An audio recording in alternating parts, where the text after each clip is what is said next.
Yo, pakinggan nyo to. Bakit? Trip lang.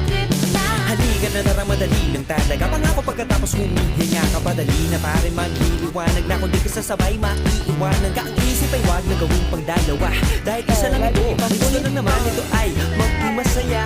Para di ka mabato ay iwasan mo ang pananatili sa isang lugar. Ibig ko sabihin ay huwag ka papasakop sa takot, huwag ka papasakop. Kapag nangate, di ka matito isipin mo hinipan sa lahat ng karanasan mo dito sa mundo. Bilang tao, gano'n pa rin hindi nagbago. Pinagmasaya yung di pinlano. Hindi na po simbangon.